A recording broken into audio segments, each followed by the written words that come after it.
She delivered a flower to the hospital, and ended up at the funeral of the father of a millionaire.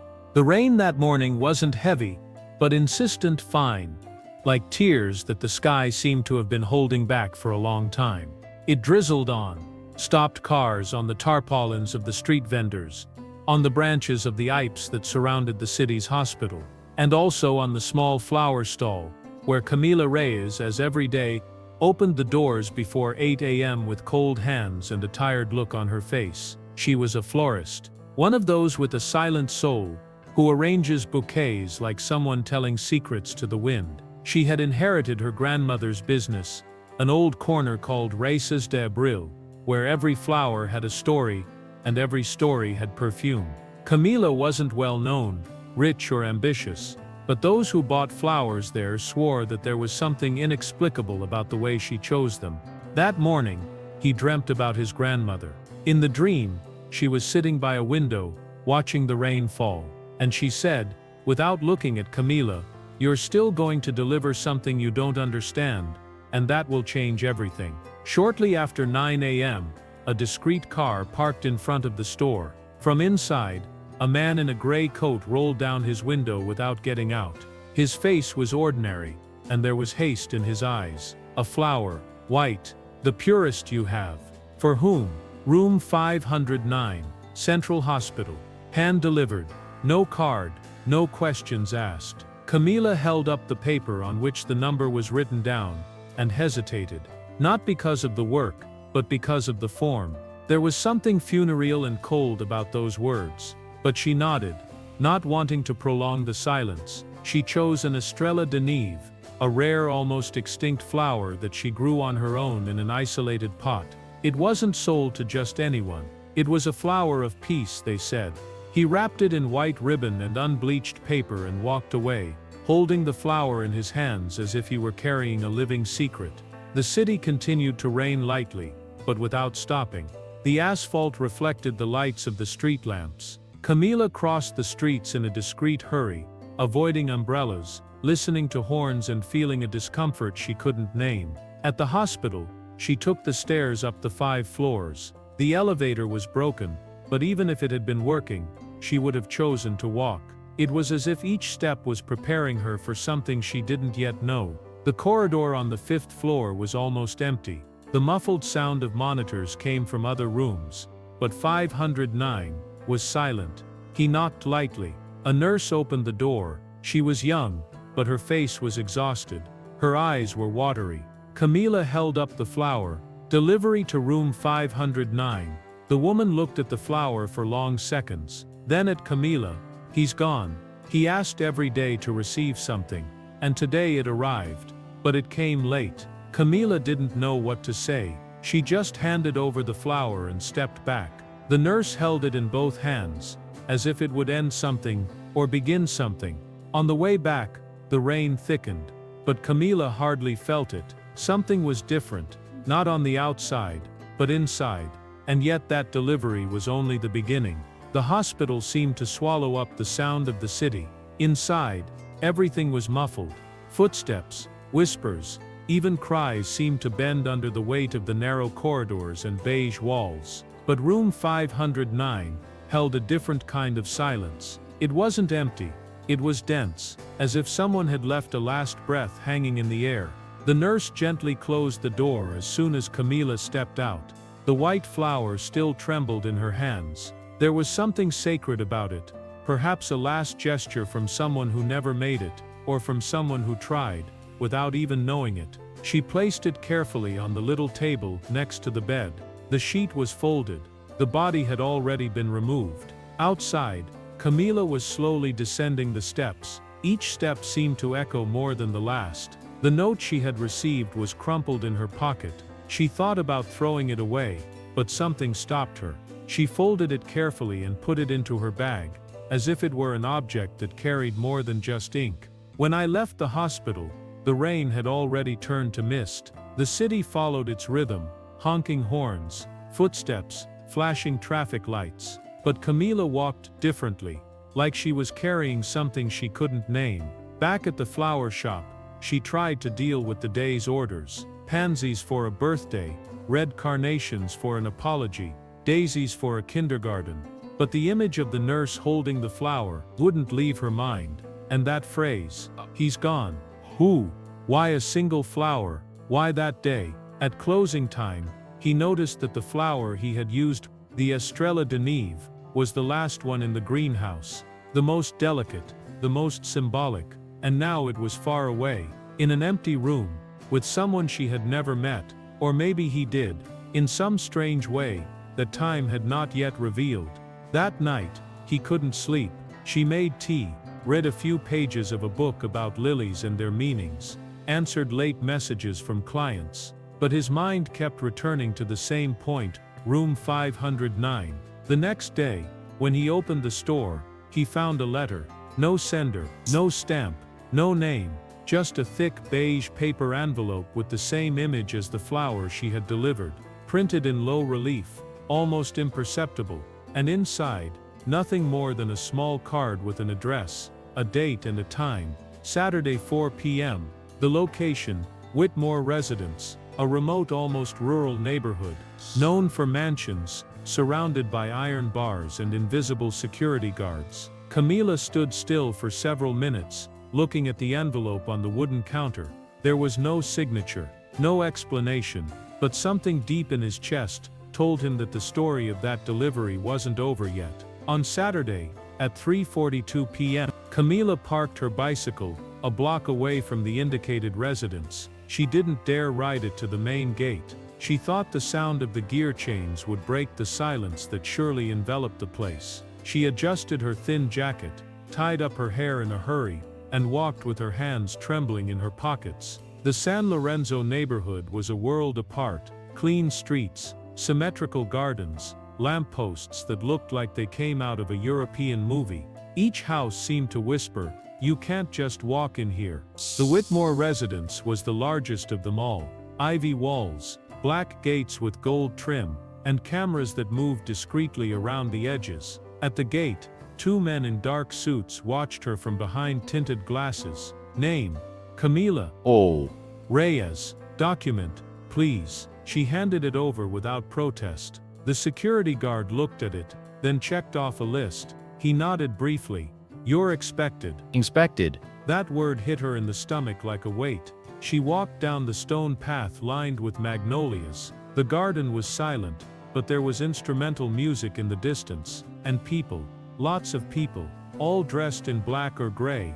The air smelled of expensive perfume, and the conversations were tense whispers between glasses of champagne and dull stares. Camila felt her whole body shrink. She felt out of place. Her clothes were too simple, her face too unfamiliar, and her presence too uncomfortable. She knew she didn't belong there, but she also knew that she hadn't come out of curiosity. She had come because there was something unfinished there. Outside the house, under a white awning, was the coffin. It was closed, covered in pale flowers, roses, lilies and dahlias arranged like a painting. Next to it, a black and white picture showed a serious-looking man with a neatly trimmed beard and an intense gaze. Gabriel Whitmore. The name echoed inside her. She had never heard it before, and yet it sounded familiar. No one approached her, but everyone noticed her. Some with indifference, others with visible annoyance. A lady with a stiff bun whispered something in the ear of a burly man, both of them staring at her. Camila clutched the envelope she was still holding and took 2 steps back. She wanted to leave. That's when a dry voice stopped her. "Are you Camila Reyes?" He turned around. In front of him stood Elías Whitmore, a man of about 35, perfectly tailored suit, cold expression, dark eyes that analyzed more than looked. "Yes, I am. Who invited you?" "I received an envelope. It was in my store." "Store? I'm a florist. I delivered a flower to the hospital, to room 509. His eyes narrowed, as if that sentence activated something buried deep inside. "It was you, the white flower." "Yes, I was hired anonymously. I didn't know who you were, I just followed instructions. And you decided to come here anyway?" "I don't know why, but something told me I should." Elías remained silent, no clear emotion on his face, just tension. The guests were now watching them with more interest than discretion. That gesture, my father expected it. What do you mean? It doesn't matter. He looked around, then back at her. Less aggressive, but still restrained. Follow me. Camila hesitated, but followed him. They went inside the house. As they crossed the threshold, the warmth of the room contrasted with the coldness of their gazes. Thick carpets, old paintings, furniture that looked like it had been bought at a European auction. And there, in the center of the lobby, Elías stopped. My father died with his eyes turned towards the door, as if he was waiting for something, or someone. Perhaps for forgiveness, Mr. Whitmore, or for someone who never came, until now. Camila felt a chill. She didn't know what to say. He didn't say anything else either. And so it was that the florist entered the silent heart of a house made of pride, heirlooms and secrets, carrying in her hands the only thing that ever existed there, a gesture without interest. The sound of the marble floor under Elías' shoes was dry, precise. His steps weren't just firm, they were full of control, as if everything, even the way he walked, had been rehearsed so as not to allow any mistakes. Camila followed him at a distance, almost stepping on her own doubts. The surroundings looked like a museum of caged memories, leather armchairs, thick books with gold covers, wall clocks that no longer marked time. They just imposed it. Elías stopped in front of a double door. He opened it. It was an old library with an unlit fireplace. A picture frame rested face down on the desk. He put it back in the right position. It was a picture of his father, still young, next to a white horse. There was something melancholy about the frame, and in the silence. Sit down. Camila hesitated, but obeyed. Who sent that flower? He asked. Directly. I told you. I don't know. A man left a note. He asked for the white flower, specified the room. That's all. Do you know who my father was? No. I knew his name when I saw the portrait. Gabriel Whitmore. Elías looked at her as if he were in front of an important witness, but his voice didn't rise. It remained controlled, low, sharp. My father was a difficult man, intelligent, brilliant, but lonely. In recent months, he was obsessed with repairs. Yes, things he never explained, names he muttered in his sleep, letters he wrote and then burned. And now, you appeared with a flower. The silence between them was thick. Camila took a deep breath. She had to speak. Mr. Whitmore, I didn't come here out of ambition. I came because the delivery touched me. Because when the nurse said to me he's gone, and held up that flower as if it meant something, I felt that it wasn't just another service. Elías crossed his arms, still watching her like someone analyzing a complex equation. After a few seconds, he walked over to the bookshelf and pulled out a thin book. There was a dried petal between the pages. Camila recognized the type. It was the same flower she had given him. He talked about that flower all the time. He said that a woman sold it in a square many years ago, that she smiled without asking for anything, that it was the only place where he felt real. I thought it was an old man's daydream. My grandmother used to sell flowers in squares, in the Santa Ana neighborhood. He lived nearby, before he met my mother. They both stood still for a moment, as if the mist between their worlds had begun to thin. This visit isn't pleasing my family, he said at last. I'm not comfortable either. That's good. Camila raised an eyebrow. Why is that? Because it means that maybe neither of us is faking it. He put the book away. He ran a hand through his hair with a tired sigh. For a second the facade of control cracked. I'll take you to the gate. I can go out on my own. That's not it. I want the others to see that you were invited in, that you didn't come begging for anything. Camila stood up. Her hands were still cold, her eyes firm. I never begged, Mr. Whitmore. I know that. And so it was that the two of them walked down side by side, two strangers linked by a flower, walking between hard stairs that knew nothing of the truth. Camila walked through the gates with her head held high, and when she got back on her bike, she knew it wasn't over. Whatever was buried in that family was still alive. The Whitmore mansion looked different as night fell. The yellowish lights inside the windows contrasted with the purple sky, and the distant sound of glasses being collected by the service staff mingled with the rustling of leaves. The ceremony was over, but few of the guests had left. Most were still circulating the halls, whispering names, judging presences, interpreting silences. In the far corner of the garden, near a forgotten greenhouse, a white-haired woman with jade eyes watched everything in silence. She was sitting on an iron bench, her hands folded in her lap, like someone listening to stories that no one dared tell aloud. Her name was Catalina Whitmore, Gabriel's younger sister. She was the only one in the family who didn't wear black clothes. She preferred a dark shade of wine, elegant but different. Her appearances were rare, her opinions even less so. But there at that funeral, she seemed more alert than ever. Camila was passing through the side corridor, on her way to the gate, when the woman's low, firm voice stopped her. "Young man," she stopped. "Did you? You brought the white flower, didn't you?" Camila nodded lightly. "Come and sit down for a moment. They won't notice, and if they do, they won't have the courage to contradict me." Camila hesitated, but something about the woman didn't seem threatening. She sat down next to her, keeping a respectful distance. "Gabriel talked about you, you know, not with names, but with images. I don't think he knew who I was. Maybe he didn't know with his mind, but the heart sometimes recognizes first. He used to say that there was a flower that only bloomed in peace, and that if it ever appeared again, it was a sign that there was still time to put something right." Camila remained silent. She didn't know if she believed in that almost mystical connection, but it touched her somehow. "The Estrella de Neve," whispered Catalina. "He described her so accurately, that I thought it was an invention of his memory. I thought the story was about a woman in her youth, perhaps a florist, perhaps a memory invented to make up for what she never was." Camila held her breath. Her grandmother, the Santa Ana neighborhood, the simple wooden stall, and now, that lady, talking about the same flower as if it were a key. "My grandmother grew this flower.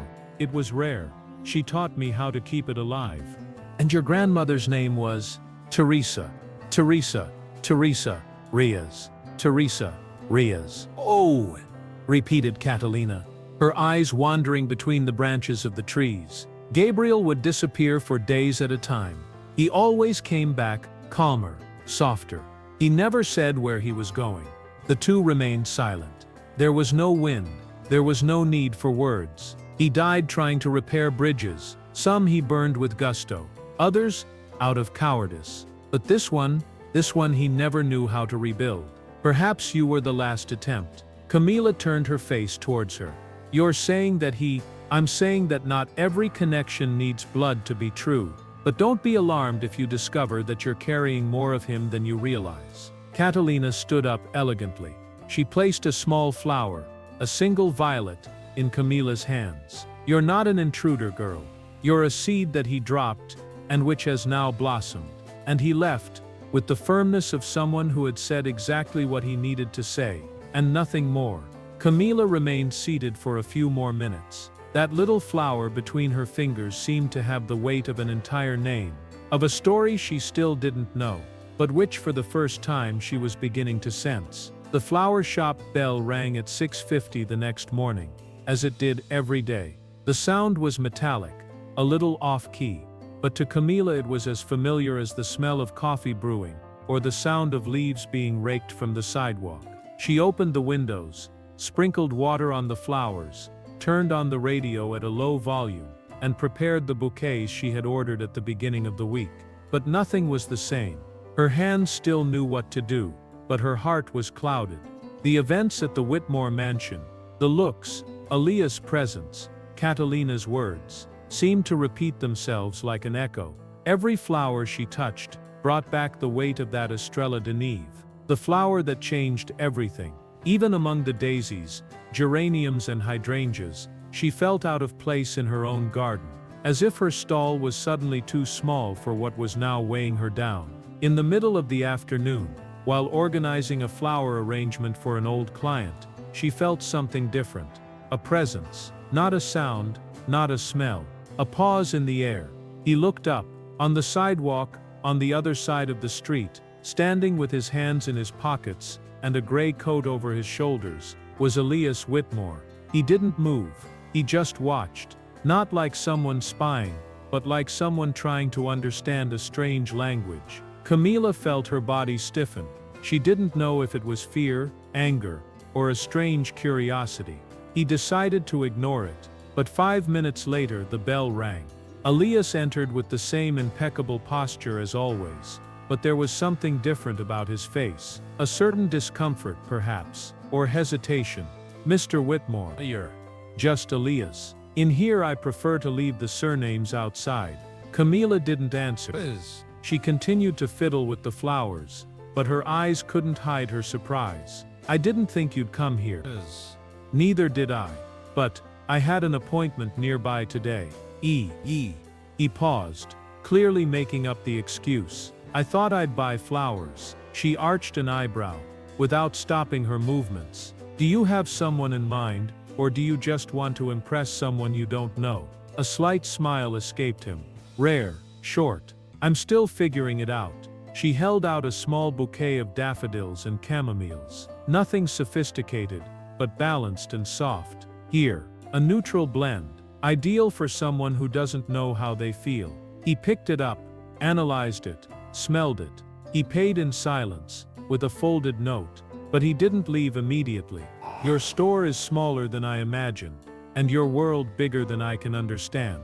"I don't know if that's a compliment." "Neither do I." Silence. Catalina talked about her grandmother. Camila stopped moving. She said that maybe there was something there. Maybe. But I didn't come looking for evidence. Not DNA. No confessions. So why did you come? Elías hesitated. For the first time his eyes seemed less polished. "Because, I don't know if I want to understand my father. But I think I need to. And maybe, you're one of the few people who saw something in him that we, the family, never saw." She took a deep breath. "I only gave him a flower, Elías. And perhaps that was more than any of us had done for him in recent years." Elías left the money on the counter, picked up the bouquet and left. Not before taking one last look at the small picture on the shelf. It was a black and white photograph of Camila's grandmother, smiling in the middle of a field of flowers. The same smile described in the library story. Camila watched him disappear between the cars, and inside she knew that man would be back.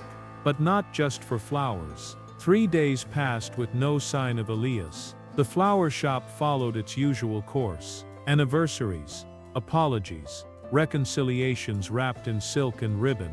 But Camila felt that something was brewing in the silence. It wasn't absence. It was waiting. On Thursday morning, an ivory envelope rested on the doormat. No sound of the doorbell. No footsteps on the sidewalk. Just it. As if time had dropped a piece of itself there, to be picked up at just the right moment. Camila picked it up carefully. Inside was a handwritten note in a firm, almost antique handwriting. "You have the right to know what he never had the courage to say. Ooh, see." Next to the note, a yellowed sheet of paper, carefully folded, with small damp marks in the corners. It was a letter. The faded ink showed the ravages of time. But the words still bled. "Aquí nunca supe como nombrar." If you're reading this, it's because I've surrendered to what I've never been able to do in my life. Recognize that silence also destroys. Decades ago I met a woman who sold flowers in a square. She didn't ask for anything. She didn't demand love or promises. She was just there. And I, for the first time, was someone without the weight of my surname. I sat on her bench, day after day, just to watch her weave flowers with her hands. It was springtime in a gray city. I left without saying goodbye, and then it was too late to come back. I spent years wanting my son to see something of her in someone.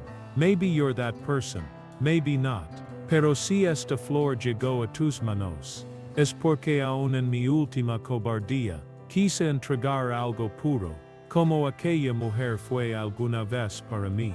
Ooh! Camila finished reading without realizing that she had held her breath for too long. She sat on the floor leaning against the wall of the flower shop, still holding the paper in her fingers. The world around her seemed smaller, or more distant. Was that who he was talking about? Teresa, his grandmother. That silent woman who smiled little, but cared for the flowers like someone who heals wounds. The letter didn't confirm anything, but it made everything possible. In the late afternoon, Camila decided to visit Catalina. The Whitmore mansion was now more accessible. Or at least it seemed so. At the gate, all she had to do was say her name.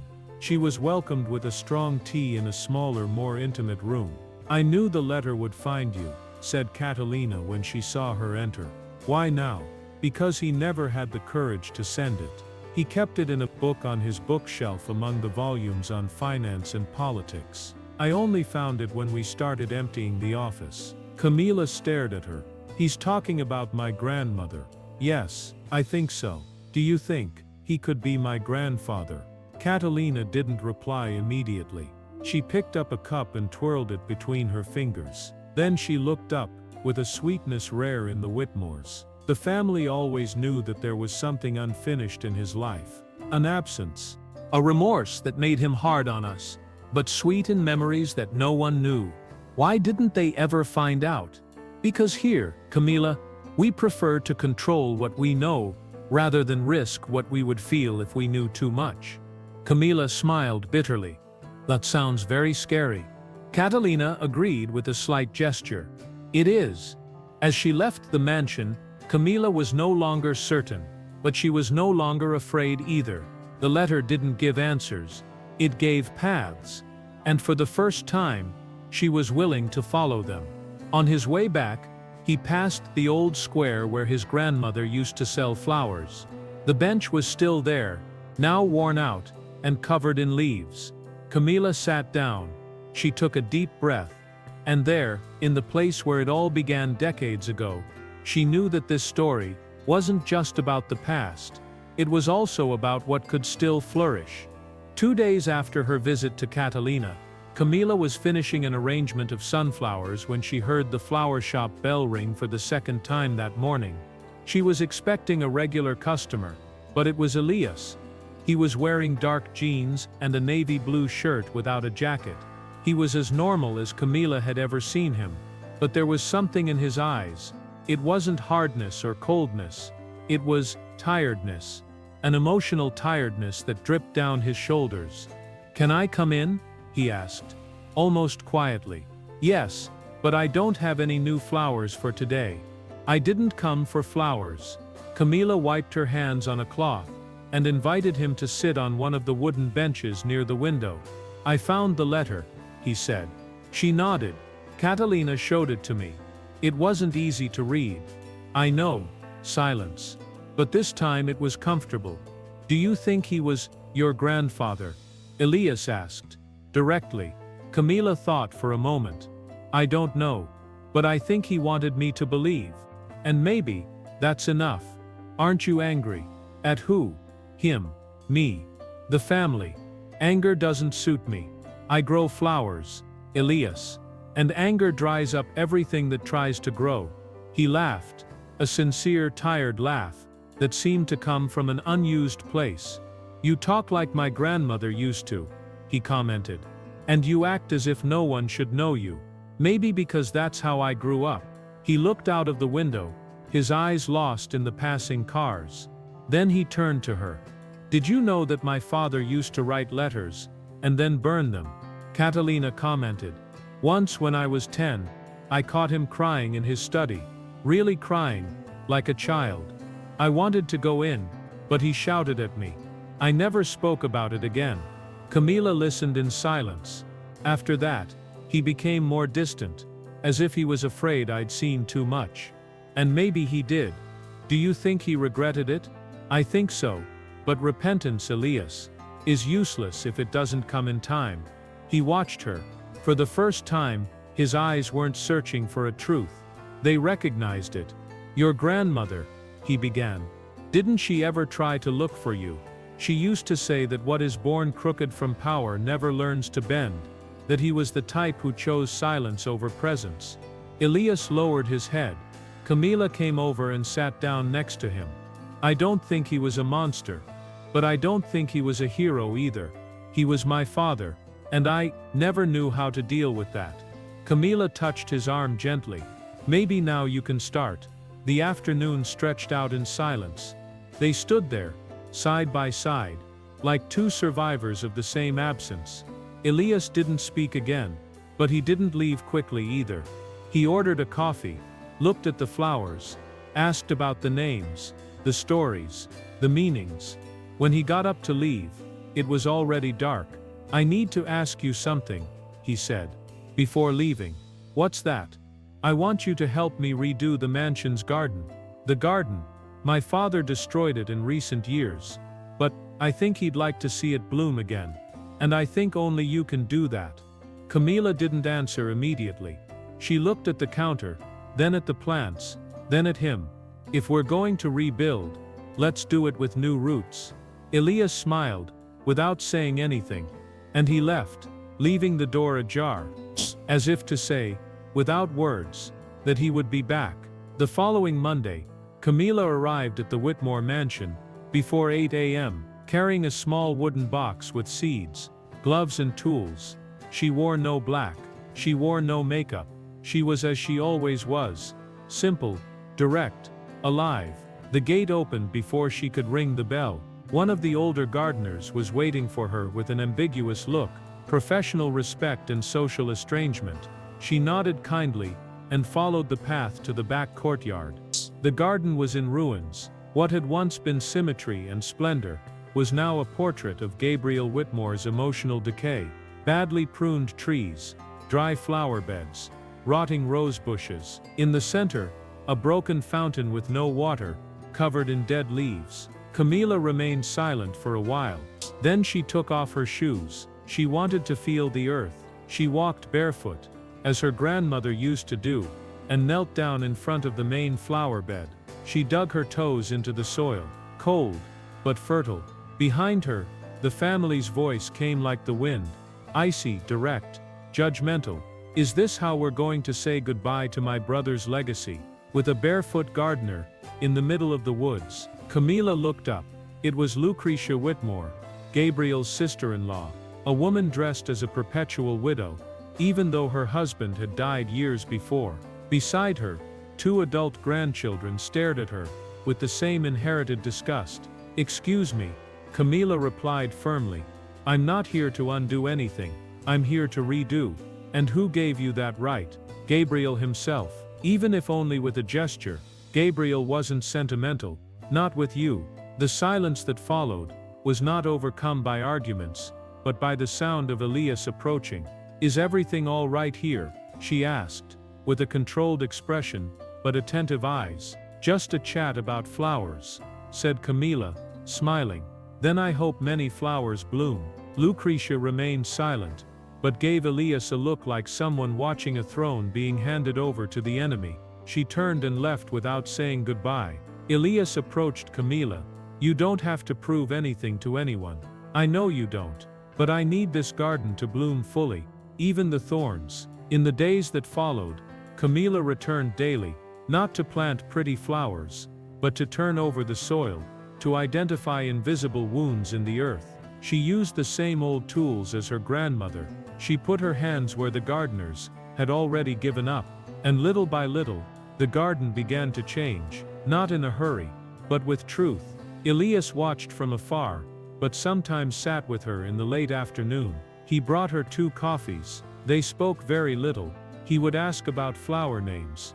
She would tell short stories, like someone watering the silence. One late afternoon, he came closer than usual. Camila was on her knees, cleaning up around a root. "Do you remember the letter?"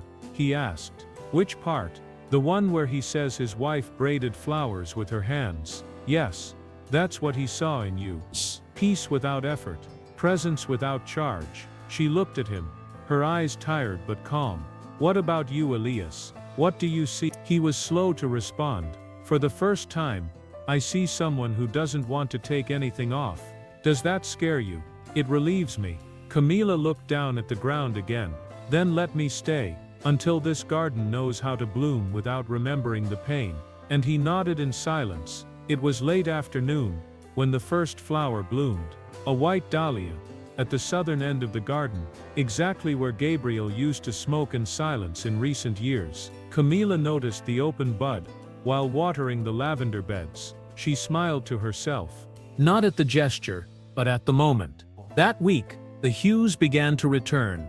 Violets and begonias, creeping daisies, small imperial crowns, that still resisted the dry season. It was as if the soil was responding to something deeper than fertilizer, as if it recognized the care, the intention, the unspoken name of each touch. The mansion had also changed. The previously closed windows now opened in the mornings. The smell of damp earth wafted in unhindered.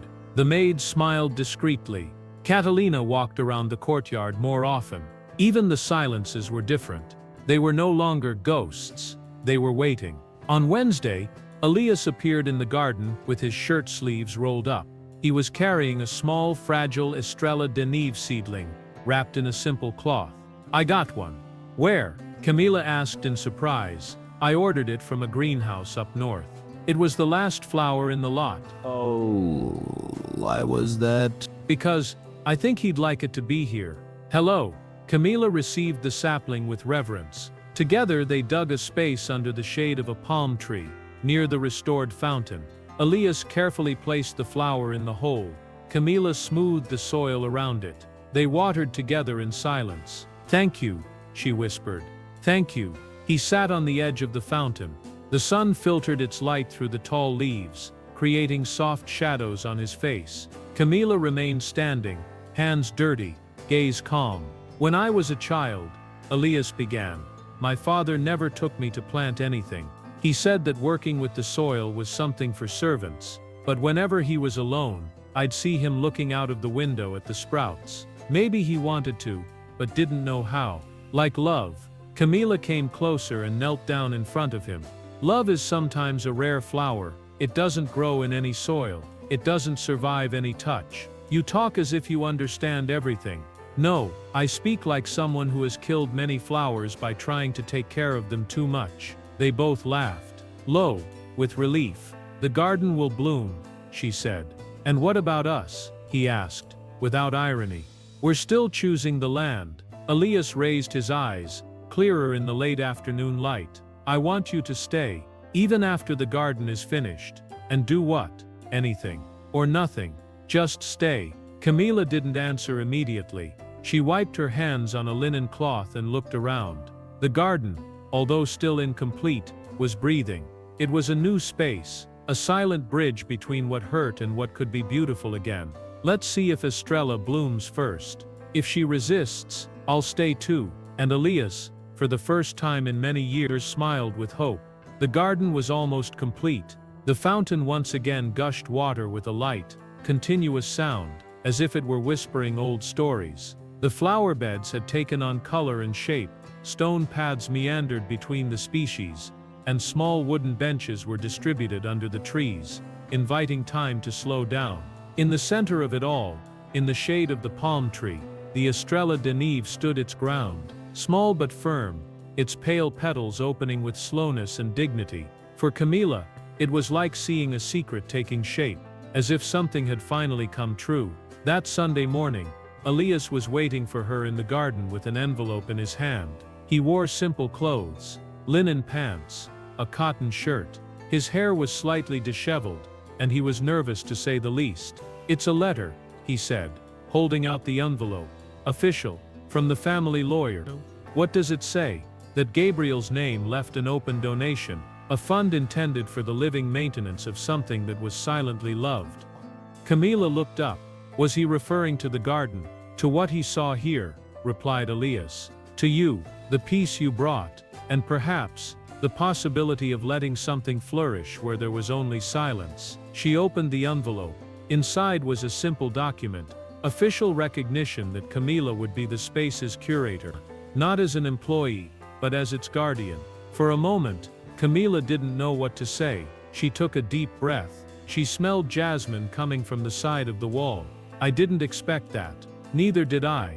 But I think that for the first time my father did something I didn't expect of him." She held the envelope tightly. "So it's not just about him, is it?" "No, it's about everything we can't say, and that you, with a flower, have managed to make germinate." Throughout the day, people began to visit the garden. Catalina appeared with a book of poetry. Employees who hadn't set foot in that part of the house for years approached in silence. Even Lucretia, in her rigid pose, walked slowly among the flowers, saying nothing, but not criticizing.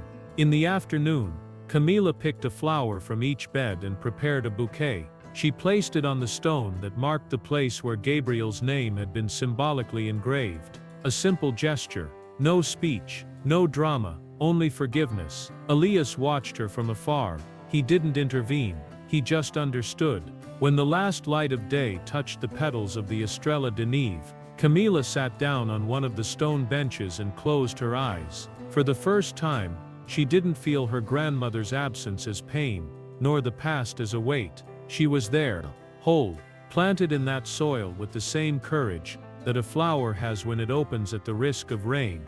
And he finally understood, some roots are not born of blood, but of the truth shared in silence. The following week, Camila woke up before the sun.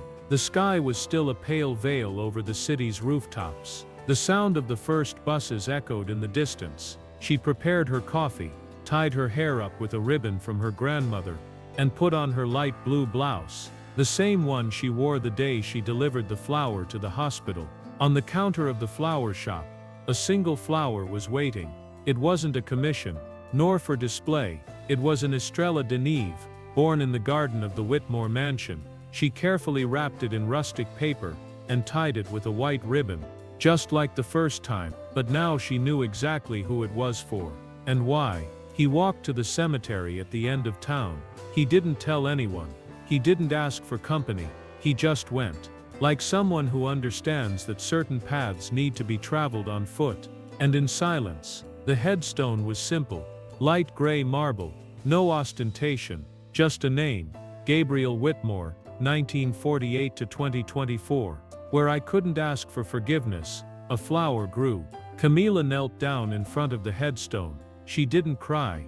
She didn't pray. She just placed the flower firmly and lovingly on the stone.